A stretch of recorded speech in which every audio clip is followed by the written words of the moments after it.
శ్రీనివాస్ ఒక సాధారణ యువకుడు. ఇంజనీరింగ్ చదివి మంచి ఉద్యోగం సంపాదించాలనే కలతో పట్టుదలగా చదివాడు.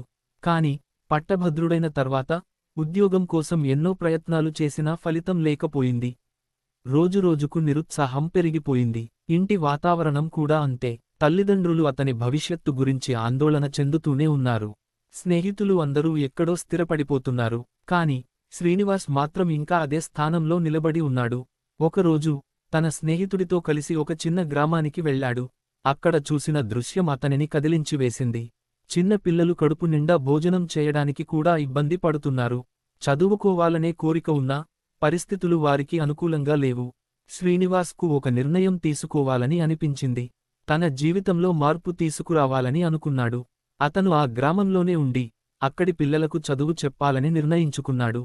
తన స్నేహితుడి సహాయంతో ఒక చిన్న పాఠశాలను ప్రారంభించాడు. అతను పిల్లలకు కేవలం పాఠాలు మాత్రమే కాకుండా జీవితం గురించి కూడా నేర్పించాడు. పిల్లలను ప్రోత్సహించి వారిలో ఆత్మవిశ్వాసాన్ని నింపాడు. కొంతకాలానికి శ్రీనివాస్ చేస్తున్న పనిని చూసి చాలా మంది ముందుకు వచ్చి అతనికి సహాయం చేయడం మొదలుపెట్టారు. స్థానిక ప్రభుత్వం కూడా అతని కృషిని గుర్తించి అతనికి అన్ని విధాలా సహాయం చేసింది. శ్రీనివాస్ తన జీవితంలో ఎప్పుడూ అనుభవించని సంతోషాన్ని అక్కడ కనుగొన్నాడు. అతను ఒక నిరుద్యోగి నుండి ఒక గొప్ప ఉపాధ్యాయుడుగా మారిపోయాడు. అతను తన జీవితంతో చాలా మందికి స్ఫూర్తిగా నిలిచాడు. కథలోని నీతి: నిరుద్యోగం ఒక సమస్య కాదు, ఒక అవకాశం. మనం మన జీవితాలను మనమే నిర్మించుకోవాలి.